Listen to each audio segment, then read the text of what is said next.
Hello, class. Kukuluku and I have returned to carry on our discussion of animal ethics. Hello! Kukuluku thinks that I've been sidelining him. He'd like to talk a little bit more, so maybe I'll give him some chance in this session.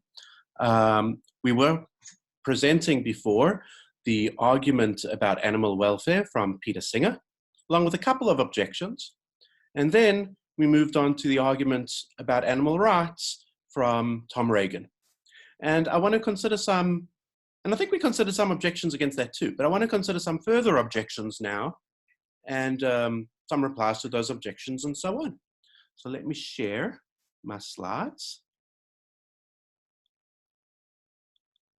I hope you can see that. So we can begin with some popular objections that often strike people when they hear these arguments for the first time. And here's objection one. Kukuluku, would you like to have a go at this? Yay! Objection number one. Since animals harm other animals, nothing wrong with humans harming other animals. After all, if lions can kill and eat gazelles, then humans should be able to kill and eat gazelles. What do you think of that? Okay, I hope you understand the objection. The reply to this objection is pretty understandable too. We don't usually treat animals as moral models for our own behavior. Lions kill and eat humans, not only gazelles, but we don't think that on that basis it's permissible for us to kill and eat humans. Otters, here's another example on my slide, rape baby seals and eat them. But we don't think that that makes it permissible for us to rape baby seals and eat them. Raccoons and monkeys steal stuff. If you've ever gone to a place where there are lots of monkeys jumping around, they might steal some food out of your pocket, you know. I went to this little like hotel or resort, or, well, it was some vacation spot, a fancy vacation spot actually, and it was in the jungle, and there were monkeys about, and if you left your food out or something shiny out or whatever, they'd hop on by and snatch it. A monkey jumped into the room of one of the guests when I was there and caused some fright. But we don't think that it's permissible for us to steal things on that basis, or to jump into strangers' rooms just because monkeys do. And to go deeper here, probably the reason we don't treat animals as models for human beings is because of big differences between animals and humans. Animals have to do this kind of stuff to survive. Often, the lion needs to eat the gazelle in order to survive, but humans don't. Humans don't need to eat animals in order to survive. Certainly now, where most of us are living, there's a very plentiful vegan alternatives available. And more than that, animals don't have moral responsibility. They don't even have the concepts of right and wrong, good and bad. They can't control their behavior. They act very much on instinct and impulse, whereas we have the relevant concepts and can control our behavior. So animals can't be blameworthy for what they do, whereas humans can be. So these differences, make for a difference in the case at hand. We don't take animals as moral models generally. So why suddenly, when it comes to eating other animals, do we take animals to be moral models? That seems to be inconsistent. All right, that's a simple objection and a reply. Let's see. Here's a second objection and reply, which depends upon some tricky empirical facts that I'm not perfectly familiar with. Hopefully I can make sense of this. So the idea is we want to minimize harm caused to animals or infringements on their rights. And the vegan, or the animal welfarist or animal rights proponent, is telling us to not eat animals, farm animals, experiment on animals. But here's the irony. Actually, the objection goes, is that this vegan or animal rights proponent is responsible for more death of animals, because farming vegetables and fruits involves more killing of animals than does farming cattle. So we should rather farm and eat cattle, okay, than eat those vegetables that involve so much killing of animals. How does farming vegetables involve the killing of animals? Well, vegetables take land to grow on, and little mice and frogs and gophers and rabbits and birdies live on that land, not to say cute koalas. Hello!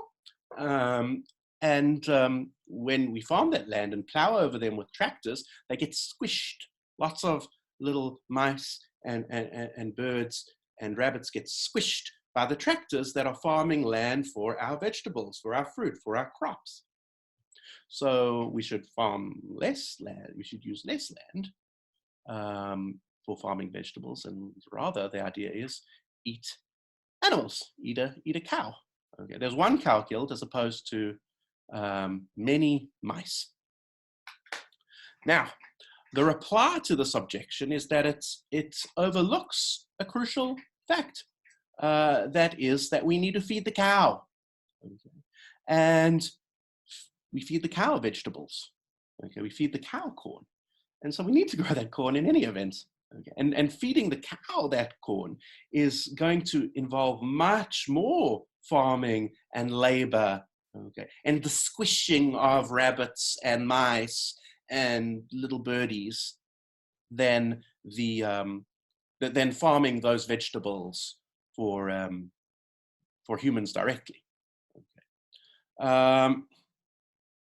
I have a little statistic on my slide. The area of land used for crops would feed about 10 times as many people as would the same land used to feed grass-fed cattle. So when the quantity of food produced is considered, fewer animals are killed producing in the production of vegetables and fruits than in the production of the feeding of cattle, and the ultimate production of meat. Okay. Maybe I'll put up an essay on some of these statistics. I'm not perfectly on top of the details. I hope this makes some sense. So there's an empirically informed objection as well as an empirically informed reply. Oh, objection 3 is quite philosophical and a pretty hard objection to. Kukuluku? We'll state the objection. Objection 3. Don't just read Kukuluku, explain. No! Animals should be prevented from killing humans, okay?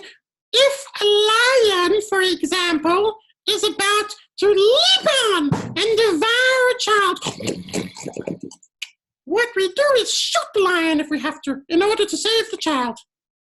Okay, so the point of the objection is that we recognize that we should kill animals in order to save human children.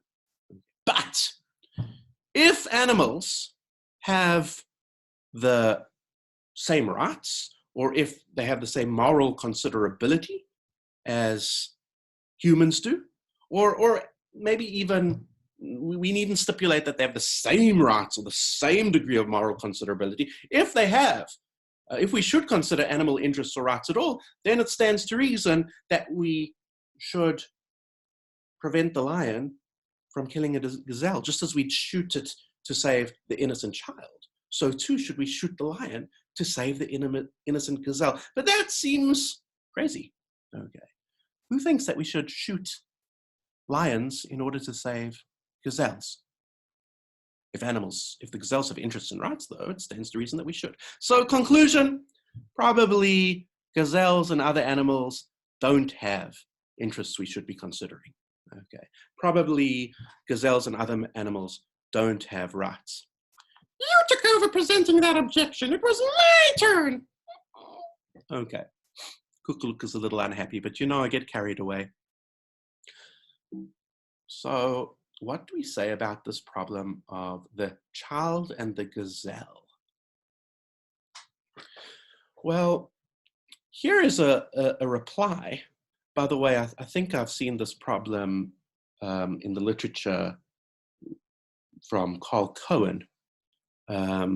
He might present the case of a zebra who argues against animal rights, and an extensive treatment and reply to it in Mark Rowland's work on animal ethics, which you can put up on Blackboard.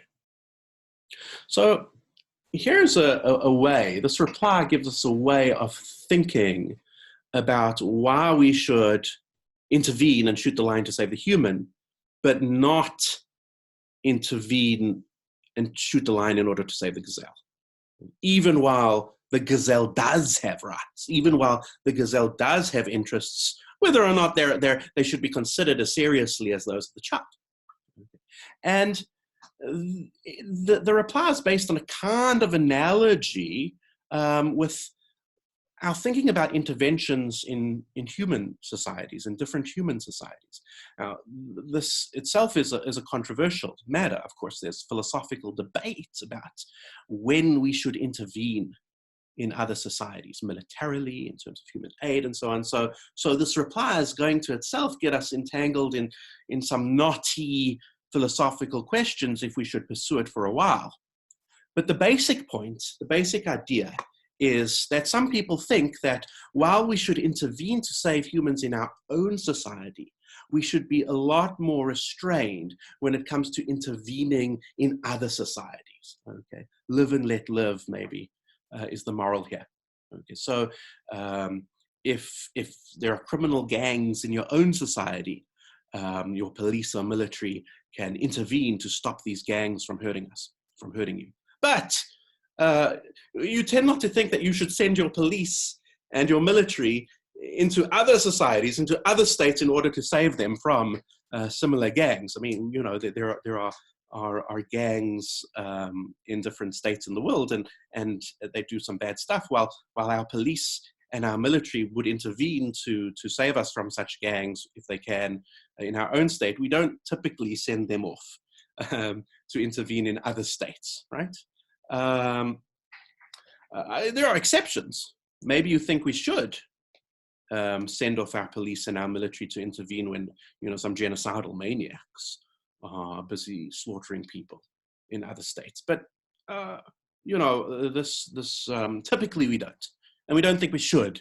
Is the idea, intervene in other societies, and the reply kind of frames the difference between the case of shooting the lion to save the human child and not shooting the lion in order to save the gazelle as a difference between societies, right?